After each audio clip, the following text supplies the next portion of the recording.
1기 수사팀에서는 이재명, 김용, 정진상 혐의점을 발견하지 못했습니다. 대장동 본류를 직접 지휘했던 정용환 서울고검 타장검사의 이 한마디에 스튜디오가 그대로 얼어붙었습니다. 혐의가 없는데 왜 수사팀을 통째로 갈아치웠나. 정진상 조사 한 번 없이 이재명에게 보고하고 승인받았다는 공소장은 도대체 누가 써내려갔나. 탄핵된 윤석열과 한동훈, 그리고 강백신, 엄희준으로 이어지는 조작 기소의 민낯. 그 충격적인 국정조사 현장 영상으로 바로 확인하시죠. 그저께는 대북송금 관련해서 깊이 있게 다뤘잖아요. 네. 어제는 이제 대장동, 위례신도시 이쪽 관련해서 깊이 있게 좀 다뤘습니다.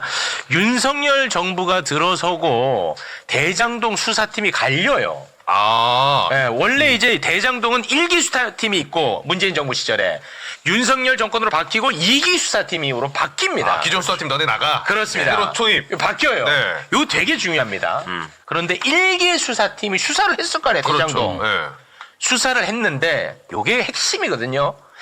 이재명 관련한 혐의를 단 하나도 밝히지 못했다고 했어요. 이게 핵심이야 임마. 네. 근데 뭐 혐의점이 없어. 근데 왜 2기 수사팀은 갑자기 이재명을 잡아 대장동으로? 말이 안 되잖아. 그렇죠. 여기서 뭔가 혐의점이 나왔어. 근데 수사가 진척이 안 돼. 수사팀 갈아서 이재명 잡아. 100번 양보하면 이건 내가 이해된다고 봐. 1기 수사팀에서 아예 없었다니까. 뭐 이재명, 정진상 이런 혐의점이 없었다고. 근데 윤석열 정권 내고 수사팀을 갈아버리는 거야. 그때는 또 나와. 그러니까 뭐야. 답을 이재명 잡기용으로 만들어 놓고 시작했다는 거야. 그렇죠. 예. 이 관련해서요. 이번 국정조사에서 1기 수사팀 책임자가 이 증언을 했어. 이게 왜 이렇게 이슈가 안 되나 모르겠습니다. 자, 그 장면 영상으로 보겠습니다. 정용환 검사님, 1기 대장동 수사하셨죠? 예. 예. 1기 대장동 수사할 때 이재명, 김용, 정진상 혐의가 있었습니까? 1기 수사팀에서는 특별한 혐의점을 발견하지 못했습니다. 1기에서 수사하셨습니까? 예, 그렇습니다. 어디 수사하셨습니까? 대장동? 예, 저는 대장동 본류라고 불리는 그 부분에 대한 수사를 담당했습니다. 1기 대장동을 수사했고 1기 대장동 수사하는 와중에 김용도, 정진상도, 그리고 이재명도 혐의점이 없었다. 이 말씀이시죠? 저희로서는 혐의점을 발견하지 못한 상태였습니다. 네. 와, 이 새끼들 이거 다 잡아넣어야 돼. 이 검찰청 없애야 된다고 내가 얘기했지. 정말 중요한 얘기고요. 와. 저 정용환 검사 이름은 좀 다들 기억해 주시면 좋겠어요. 지금 많이 응원하고 좀 격려를 해줘야 될 검사입니다. 지금 서울고검 차장인데요. 네. 지금 이 관련된 감찰 사건들이 있잖아요. 그것도 지금 책임지고 있고 지금 얼굴이 보면은 막 피곤하고 고생한 티가 나잖아요. 진짜 애 많이 쓰고 있어요. 아, 그리고 서울고검 그 TF에서 지금 감찰하고 있는데 이분이 하고 예, 있는 예. 거예요? 왜 이렇게 못해요, 근데 그거는? 뭘? 너무 늦는 거. 나 그거에 대해서 제가 한 말씀 나 드리면 그거 이따가 할 거야. 좀 이따 하시고 그리고 이제 이게 어제 이용우 의원 질문하는 과정이나 다른 의원들 이렇게 질문하시는 과정들을 쭉 봤는데 그 이제 대표적으로 강백신, 엄희준이가 나와가지고 예. 뭔가를 물어보면 예. 너네 왜 이상한 거 이거 가지고 이게 지금 이게 압수물 할 수 있는 거야? 이게 맞아? 뭐 이렇게 얘기하면은 계속 핑계대는 게 그거는 1기 때 한 거를 저희가 나중에 발견한 겁니다라는 말을 계속 앞에다 붙입니다. 그 이유가 있는 거예요. 말씀처럼 네. 1기 때 나쁜 짓을 한 것처럼 그러니까 지네가 나쁜 짓 한 거 알아. 그런데 그걸 1기 핑계를 대는 거야. 네. 그걸 좀 유념해서 보셔야 될 것 같아요. 이 진짜 중요한 장면 네. 있잖아요. 봐봐. 아니, 이재명 혐의점 자체가 없어. 근데 왜 수사팀을 바꿔서 이재명 수사를 하냐고. 이 미친놈들입니다, 이거는 그러니까, 진짜. 예. 요게 이제 본질입니다. 네. 자, 그리고 나서 이제 정권 바뀌고 2기 수사팀이 들어왔죠. 네.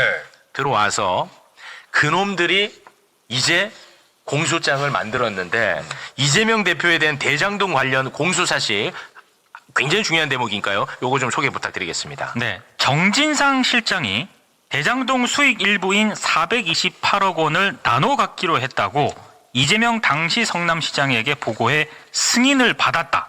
요게 이제 공소장에 들어가 있는 공소 사실이야. 2기 수사팀이 2기 수사팀.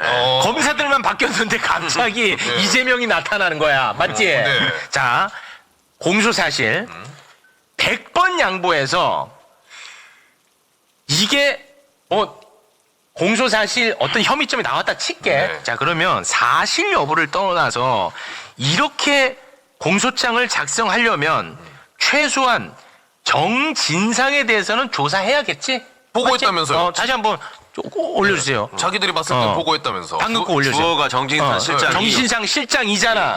그러면 사실 여부를 떠나서 최소한 정진상 실장은 조사해야겠지? 당연하죠. 너무 당연하지? 네. 내가 물으면서도 한심하게 느껴지고 너무 당연한데 정진상에 대해서 조사조차 하지 않았다는 거예요. 요것도 이번에 국정조사에서 네. 나왔습니다. 자, 그 장면 함께 보겠습니다.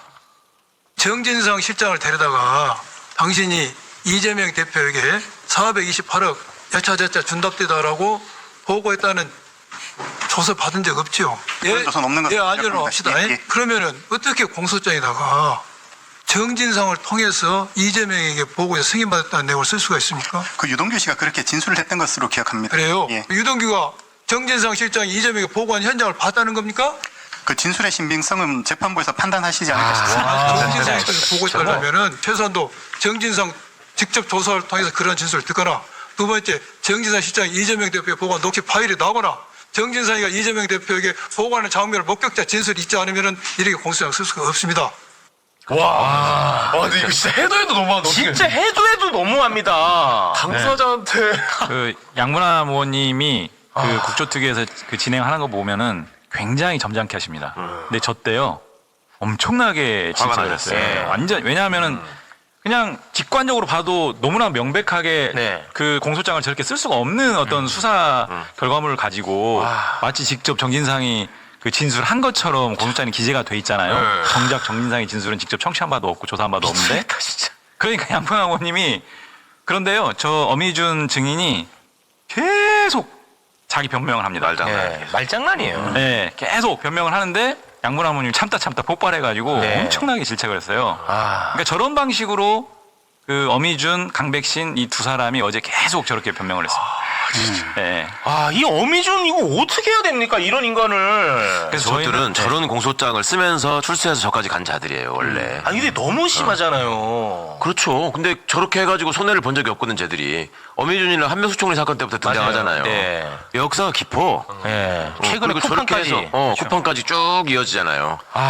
진짜 나는 근데 정말 놀랐어요. 이거 보고. 맞아요. 와, 나 진짜 어떻게 정진상에 대해서 이거 조사조차 하지 않고 공소장을 이렇게 쓰냐고. 와, 만약에 당시에 이거 언론에 이거 나왔어 봐라. 야, 이거 이재명 이거 빼박 증거 아니냐라고 썼을 거 아닙니까? 물론 그렇게 썼고 네. 그 당시에. 그러니까 이제 다 했더라고. 소위 정영학 녹취록 있잖아요. 10년 동안 모아놨던 그 녹취록. 거기에 정진상도 등장 안 해, 이름이. 네. 김용도 등장 안 해. 이재명도 등장 안 해. 네. 딱 용자 하나는 있다더라고. 정민용인지 이뭔 용인지가 있대. 그러니까 앞에는 뭉개고 용 같은 소리가 하나 있어. 김용 아니야. 정민용이 있지.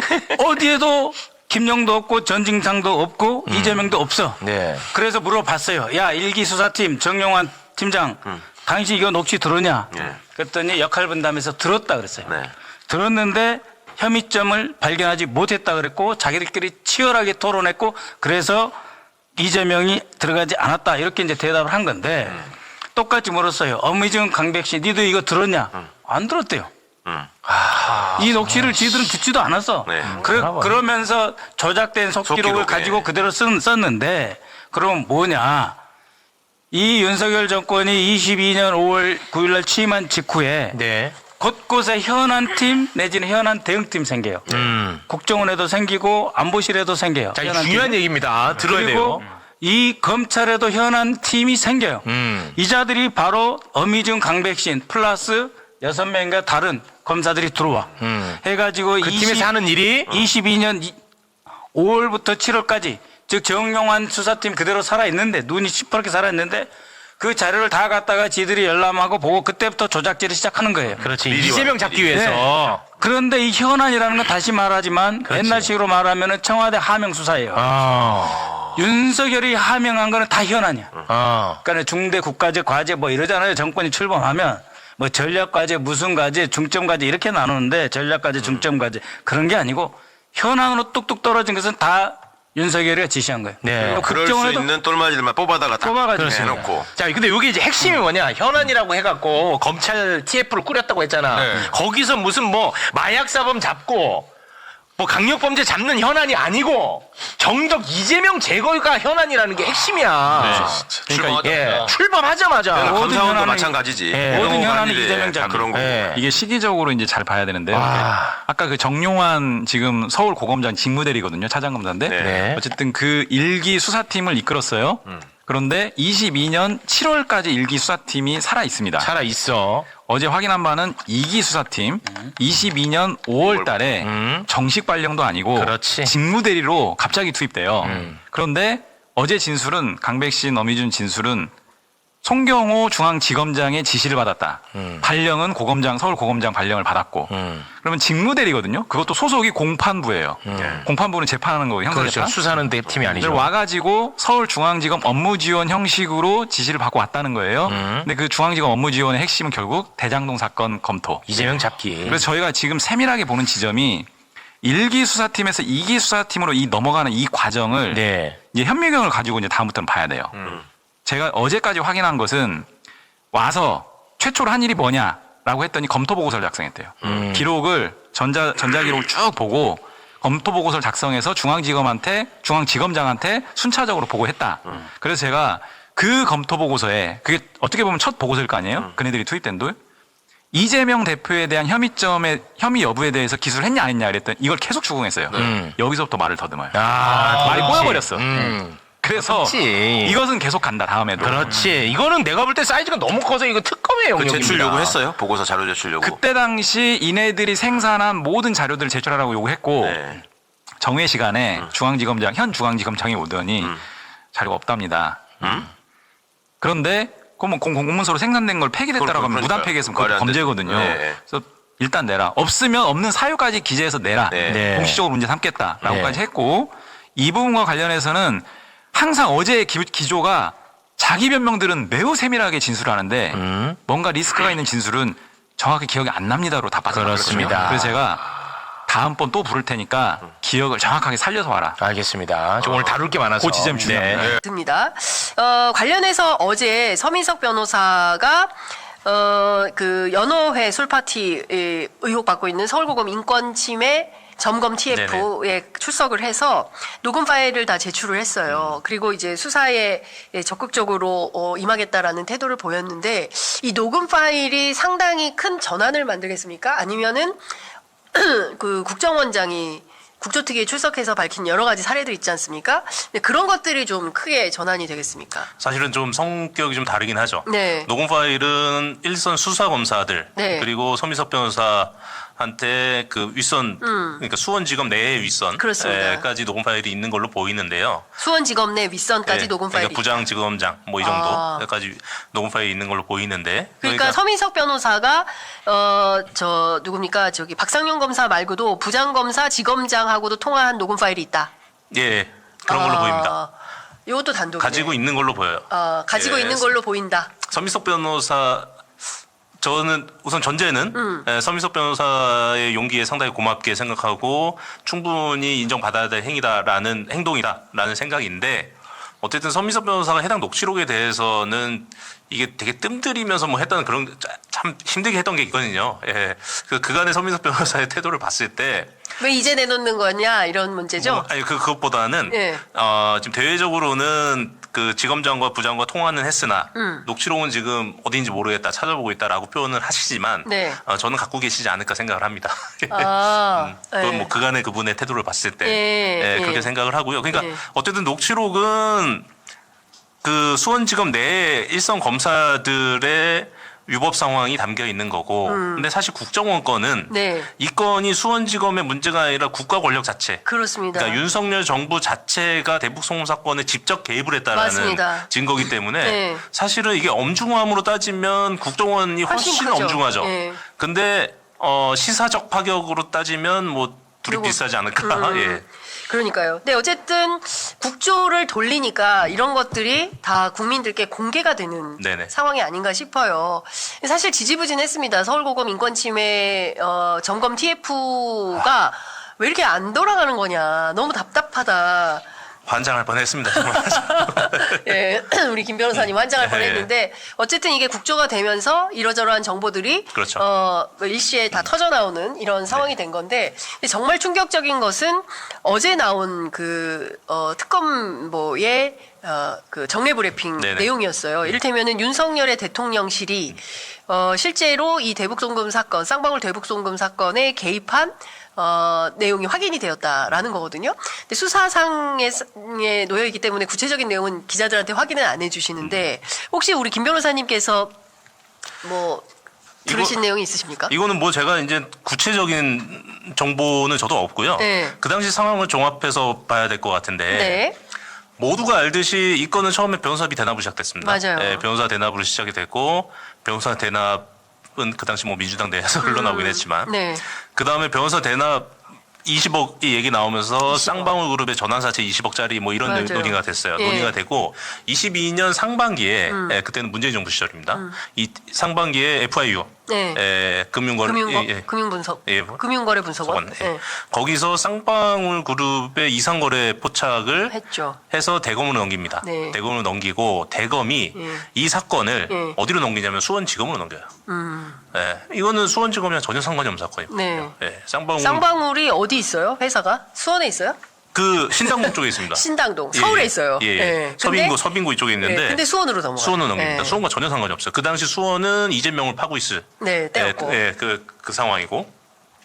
자, 쌍방 FIU 고발 사건을 수원지검에 넘겼다는 의미는 뭐냐면 수원지검은 그 순간부터 쌍방울 그룹의 모든 현금 흐름을 살펴볼 수 있는 권한이 생깁니다. 네. 예. 쌍방울 그룹의 자금 흐름을 전부 다 살펴볼 수 있는 권한이 생기고 네. 이때 이 권한을 통해서 수원지검이 쌍방울 그룹의 자금 현황을 탈탈 텁니다. 네. 탈탈 털고 어제 잠깐 얘기 나왔던 거는 이제 금감원 얘기 나오잖아요. 금감원에서 주가 조작 뭐 이걸 맞아요. 했는데 뭐 어떻게 됐다 이게 예, 근데 예. 그 거기서 보통 언론에 보도 안 되는데 중요한 대목 중에 하나는 예.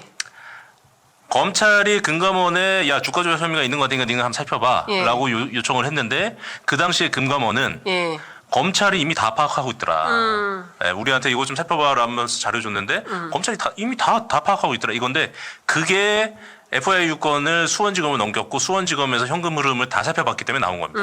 예, 이렇게 만들었어요. 그러면 지금 동원되는 게 FIU, 네. 대검, 금감원, 그 다음에 수원지검 여기까지 나오죠. 예. 여기까지 나오고 그 다음에는 국정원 건에서 유도윤 부장이 예. 국정원에 파견이 되잖아요. 예. 예, 이분이 서울중앙에 있다가 남부지검으로 보직을 옮기자마자 수원지검으로 가요. 아니 국정원으로. 예. 예. 이게 그래서 23년 감찰. 2월인데 예. 그것과 동시에 예. 남부지검에 있었던 김준엽이라는 검사가 예. 같은 시기입니다. 동시에 수원지검으로 발령을 받고 발령받은 것과 동시에 국정원으로 갑니다. 그러니까 이제 언론에는 유도윤만 나오는데 예. 유도윤이랑 김준엽이 예. 있는 거예요. 예. 예, 이렇게 되고 이 둘이 이제 그해 9월까지 국정원에 있다가 네. 유도윤은 부장 승진을 하면서 평택지청 지청장으로 가고 네. 김준엽은 어디로 가냐면 수원지검 형사 6부로 갑니다. 수원지검 형사 6부가 예. 대북송금 사건을 예. 터는 곳이었죠. 예. 그러면 여기서 벌써 서울중앙 그 서울 남부 예. 그 다음에 수원지검 또 이 세 개청이 그렇죠. 또 나오죠. 예. 그 다음에 박상용 검사. 박상용 검사가 원래 형사 6부가 아니었습니다. 박상용 검사는 수원지검의 감찰부서였어요. 네. 감찰부서였고 예. 이 친구가 예. 그 이제 대북송금 사건이 터지면서 어떤 문제가 불거지냐면 수원지검의 수사관이 영장을 사전에 쌍방울 측에 유출하는 사건이 발생합니다. 예. 이 건으로 그 해당 수사관이 구속되는데 예. 이 건을 감찰한 사람이 박상용이에요. 이 건을 박상용이 감찰을 하고 예. 감찰한 다음에 이걸 계기로 해가지고 형사 6부로 자리를 옮기면서 전압을 하게 대북송금을 하게 되는구나. 됩니다. 그러면 여기서 또 보면 수원지검의 감찰부서 네. 형사 6부 등장하죠. 그 다음에 대북송금 사건을 전방위로 이제 네. 그 털게 되는데 이게 이화영을 전방위로 털게 되는데 네. 전방위로 턴 검사들이 이제 팀장급 검사가 네. 박상용, 송경민, 저기 함석욱, 함성 말고요. 김두성, 잠시만요. 네. 한광일. 한광일? 예, 한광일일 겁니다. 예, 요 세 검사가 한광일. 있는데, 예. 네. 여기서 두 명은 그 형사 6부고, 네. 송경민은 공공수사부예요. 예. 그럼 수원지검 내에서도 벌써 감찰, 형사 6부, 공공수사부 세 개 부서가 네. 들어가죠. 예. 그러면 이 건은 일단 수원지검 내에서는 세 개 부서가 총동원되기 때문에 수원지검장이 당연히 핸들링을 했을 것이고 수원지검 이상으로 가면 네. 서울중앙, 남부, 수원 이 다 나오잖아요. 네네. 그러면 이 세 개의 지검을 핸들링할 수 있는 사람은 대검밖에 없습니다. 대검밖에 없고 그러니까 결국에는 그러니까 너무 길어서 예. 종합하면 대검, 법무부. 검찰 측에서는 대검. 예. 그다음에 군감원이랑 국정원 국정원. 핸들링했으니까 이거는 대통령밖에 없습니다. 밖에 없는 거. 그러니까 결국에는 내란숙의 윤석열이 총지휘자였다라는 네. 것이 입증되는 과정에 있는 거다. 이렇게 보면 대통령 권력이 동원되지 않고서는 예. 움직일 수 없는 주체들이 다 움직인 거예요. 다 움직였다. 예. 그리고 공교롭게도 당시 금감원장은 이복현. 그래서 그때 김 변호사님께서 이복현을 주시해서 좀 봐야 될 측면이 있다라는 말씀을 계속 드렸던 것 같습니다. 그러니까 이게 특정 뭐 박상용 개인 혼자서 뭘 이렇게 막 한 게 아니라 조직범죄다. 박상용이 금감원 국정원 어떻게 움직입니까? 그러니까요. 그러니까 이것은 얼토당토 않은 것이고 중요한 것은 박상용은 행동대원으로서 움직였을 뿐이고 네네. 이 행동대원을 움직였던 조직의 수괴가 결국에는 내란숙의 윤석열 아니냐. 그래서 특검으로 관련된 내용을 밝혀내야 된다라는 말씀을 주신 게 아닌가 싶습니다. 벌써 시간이 다 돼가지고 또 나오셔야 될 것 같아요. 뭐 얘기 반도 못했는데 네네. 시간이 다 돼버렸는데 오늘 박상용 검사가 이 사건을 이런 식으로 처리를 하게 되면 나중에 조폭두목이나 대기업 회장 처벌 어려워질 거다라고 얘기를 합니다. 다 공소 취소해줘 버리고. 어떻게 생각하세요? 이 얘기는 그거예요. 박상용이 계속 하는 얘기인데 네. 이게 수괴라는 표현 쓰잖아요. 네. 네, 수괴가 있고 그 밑에 이제 행동대장들이 있는데 네. 수괴와 행동대장 사이의 지휘 소통 체계가 명확하지가 않다. 그러니까 너 저기 가서 쟤 죽여. 네. 이렇게 직접 명령하지 않고 예. 암묵적으로 명령을 하고 가서 움직이는데 예. 그렇다고 하면 이 지휘 체계를 간접 증거 갖고 다 인정해줘야 된다는 거예요. 예. 그러니까 결국은 눈짓만 해도 예. 이재명과 이화영의 이 지휘 체계를 간접적 증거로 다 인정해줘야 된다. 이거고 사실 이것도 말이 안 되고요. 확실하게 형사법적으로. 이재명 당시 경기도지사가 북한에 가려고 300만 달러를 보냈다라는 유죄의 심증이 꽉 차 있더라고요. 네. 그러니까 요거 자체도 말이 안 되고 또 하나는 이게 말이 되려면 대북 송금이라는 사건이 존재해야 되는 건데 네. 지금 여러 가지 정황을 보면 대북 송금 자체가 거죠. 존재하지 않잖아요. 네, 그렇죠. 일단 리오남이 필리핀을 간 적이 없다는 게 국정원의 단서 아니겠습니까? 그거는 정말 이제 삼류 소설입니다. 그러니까요. 또 하나 좀 여쭤보고 싶은 것은 그 교도관이 증언을 하지 않았습니까? 네네. 그 연어회덮밥. 예. 박상용 검사가 오늘 나와서 무슨 얘기를 했냐면 교도관도 같이 먹었을걸요?